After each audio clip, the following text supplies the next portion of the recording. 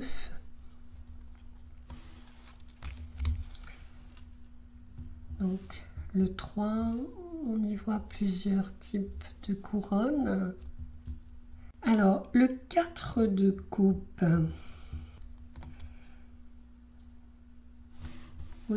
Alors le 5, bon, assez parlant. Alors le 6 de coupe, il est très joli, avec cet oiseau qui jaillit de la fleur. Et puis, cette fleur qui doit être un lys. Alors le 7 de coupe, je suspends parce que je crois me souvenir de quelque chose de particulier.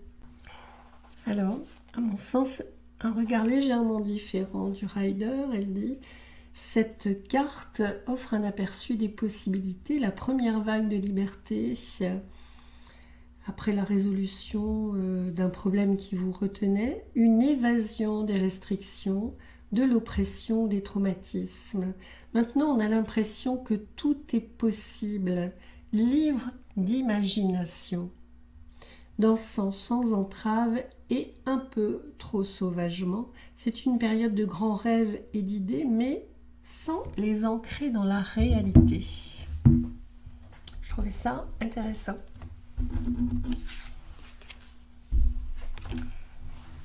Alors voilà pour le 7 de coupe, le 8, le 9 de coupe, on ressent bien cette notion d'alignement.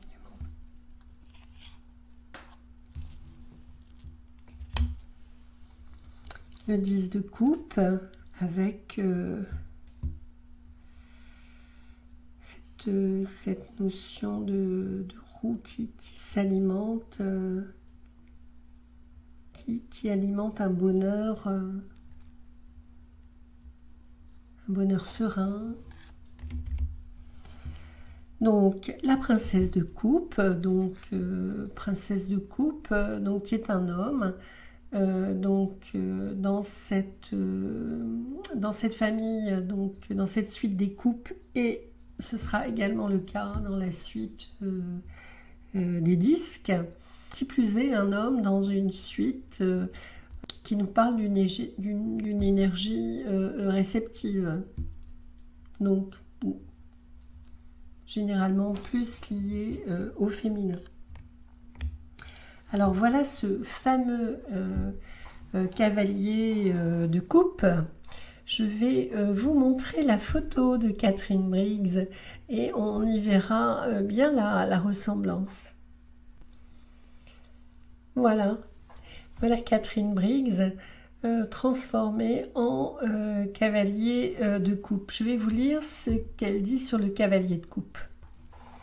Alors le cavalier de coupe, idéaliste, audacieux, aspirant à l'utopie de la compassion et de la vérité, le chevalier poursuit imprudemment des idéaux profondément ancrés.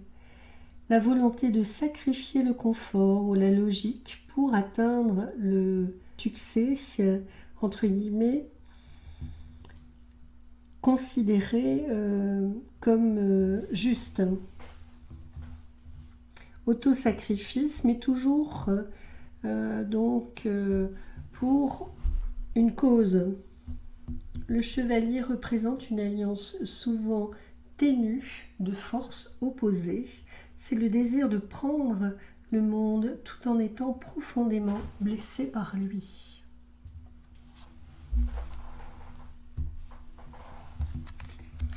Ah, celle-là est particulièrement jolie. Enfin, moi, je suis très touchée par celle-ci. La reine de coupe, on dirait comme le lotus qui s'épanouit, un bouton de lotus qui s'ouvre et qui est une reine de coupe.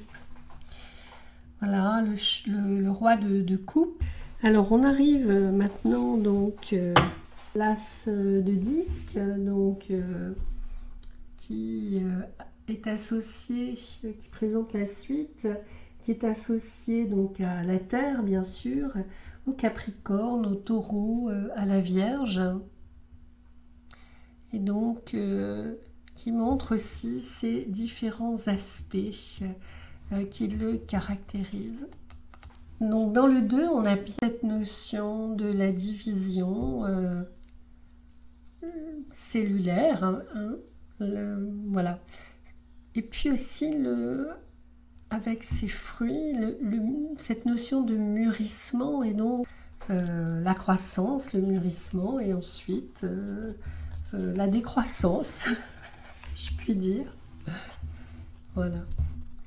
Le 3. J'aime bien parce que dans cette présentation de la famille de la suite, il y a vraiment cette notion d'élévation et d'élévation spirituelle, même pour les choses qui touchent au matériel. C'est ce fameux 4 de disque que je trouve hyper intéressant. Alors, moi, je suis toujours intéressée par le 4 de disque. Voilà, ça doit faire partie de ma problématique. Hein. C'est quand même une carte, comme elle dit, où il y a un recto et un verso. Donc, il y a des armes. Et dans ces armes, il y a... moi, j'y vois aussi comme un pinceau, en fait, ici, une plume, qui peuvent aussi être des armes. Enfin, moi, c'est ce que j'y vois. Et je vais vous lire ce qu'elle dit donc du 4 de disque. Le 4 de disque, donc c'est un privilège défensif, des positions de pouvoir soutenues par une protection féroce contre les étrangers. On voit cet enfermement quelque part. Contre ceux qui ont généré la richesse et le statut et sont empêchés de récolter ce qui devrait être le leur. Cette carte met en garde contre la construction de limites autour de ce qui est à moi et ce qui est à vous. Ce type de sécurité se fait au détriment de l'inclusivité. La richesse gardée par l'avarice n'est pas sa propre récompense. Je trouve ça vraiment... moi, ça me donne à réfléchir sur moi et puis sur des choses qui se passent dans la société aussi.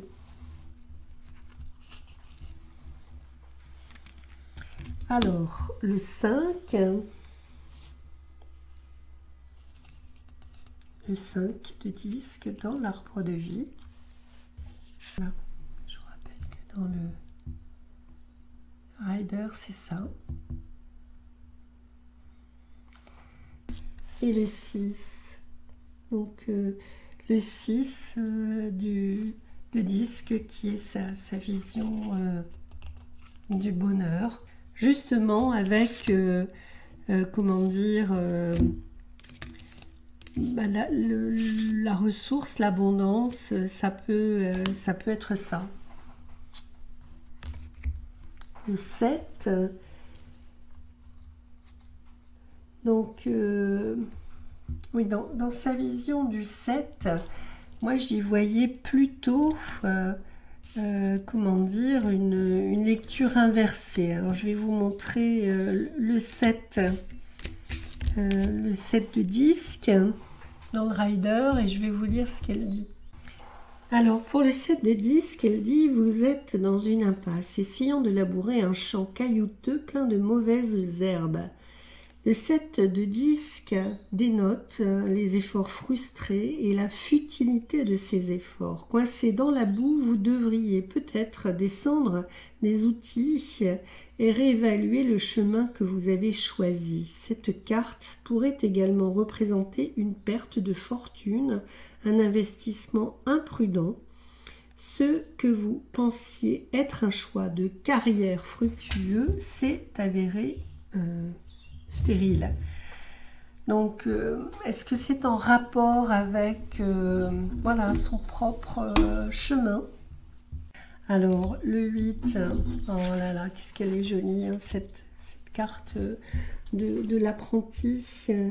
Les compétences cultivées avec soin dans les coulisses. C'est joli. Ah, celle-ci est belle aussi. Le 10.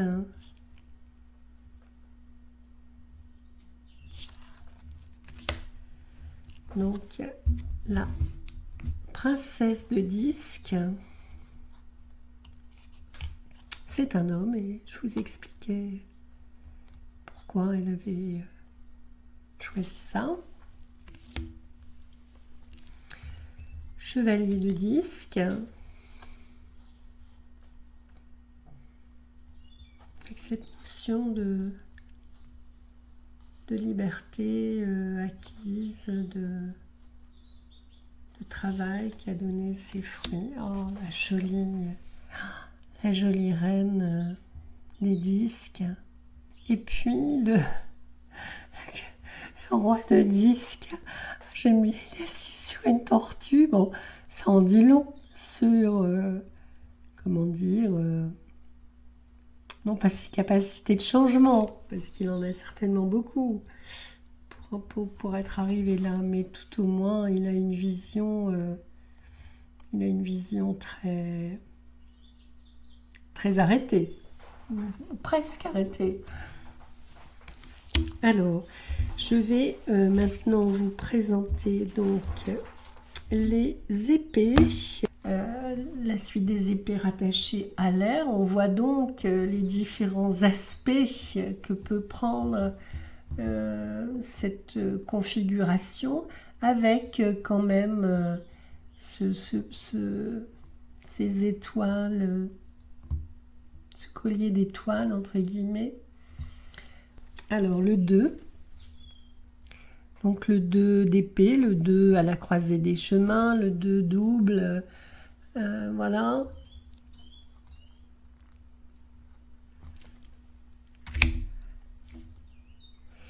Le 3 avec la balance, c'est intéressant aussi. Le 4,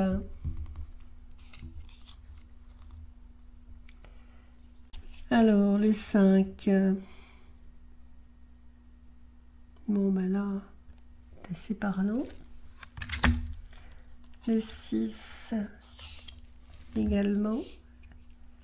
Je crois que la licorne a les yeux ouverts. Alors, ah oui, je trouvais qu'elle était intéressante, celle-ci, parce que, en fait, en la lisant, je la pose, en la lisant, j'ai découvert, en fait, je ne connaissais pas du tout cette expression et je ne connaissais pas du tout la notion qu'elle transporte. En fait, ici, l'on parle du serpent trickster, pardon. Trickster. Et en fait, le trickster, bon, elle fait référence, je pense, au serpent fils de Loki. Et le trickster, c'est le joueur de tours. Vous voyez que dans le rider, eh bien, le 7 d'épée, c'est celui-là. Donc, c'est le filou. C'est c'est le héros transgressif. C'est le résultat de l'imbrication de deux personnages différents. Et le trickster, c'est un personnage qu'on retrouve dans beaucoup de mythologies. J'ai découvert ça. C'est vraiment très très très ancien. Carl Gustav Jung en parle. Et c'est ce travail que l'on doit faire sur la transgression et la résolution de cette transgression. Donc voilà, il y a des personnages comme ça, du fripon et de celui du héros, donc quelqu'un comment dire, avec une aura positive, par exemple Zorro. Par exemple le coyote, voilà, il y a plein d'images en fait du héros transgressif dans cet archétype du trickster. Ça m'a semblé vraiment très très intéressant. Bref, donc le 8.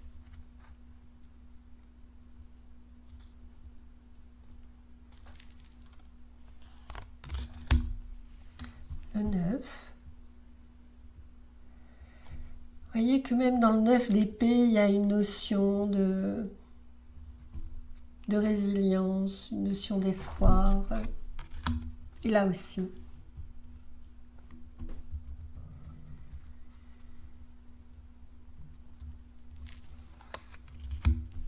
La princesse d'épée.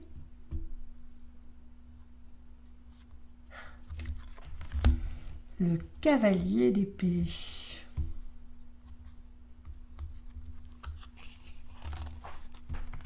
La reine d'épée. Elle est belle. Hein.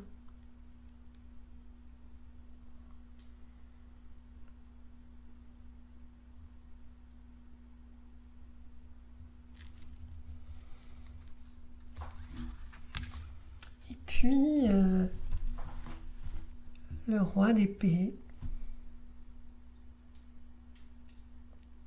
J'aime bien comment il porte ses épées. Voilà. Et je vais vous présenter donc les deux cartes supplémentaires. Donc qui sont donc l'invocation et la gratitude. Alors je vais plutôt vous lire l'invocation. Invocation. Prenez un moment pour préciser vos intentions. Ceci est un appel pour vous connecter avec vos guides. Contactez le gardien du premier seuil. Il testera votre détermination, votre valeur pour vous éroder. Intimidant au début, le gardien a néanmoins à cœur vos meilleurs intérêts et votre croissance intérieure. La magie est tout autour de nous et nous n'avons qu'à y puiser. Alors ouvrez-vous pour recevoir des conseils et de la sagesse. Voilà, donc je vais vous présenter maintenant, et pour terminer, un tirage en fait simple. Alors, le tirage à 4 cartes. C'est une diffusion rapide, facile, conçue donc pour faire la lumière sur le chemin que vous suivez actuellement ou celui que vous envisagez de prendre. Donc le premier, c'est la direction. Donc la direction, eh bien, on reste chez les apprentis, hein, où vous allez, eh bien, c'est la direction. Le 2, c'est le parcours. Donc le parcours, comment s'y rendre? Alors, comment s'y rendre? Eh bien, je vais m'y rendre avec la reine d'épée. Donc pour moi, en valorisant, comment dire, mes capacités, voilà, parce que j'ai toujours tendance bien sûr à me dévaloriser, mais en travaillant, voilà, beaucoup et en m'asseyant justement sur mes compétences. Alors, donc, hop, le résultat, que va-t-il se passer? Alors, que va-t-il se passer? Donc, le grand saut. Le conseil, comment naviguer dans ce voyage? Donc, la princesse de bâton. Voilà, on y va. On est prêt à l'action. Voilà, c'est l'action. On est prêt pour le voyage. C'est la disponibilité, voilà, pour progresser sans crainte, pour aller de l'avant.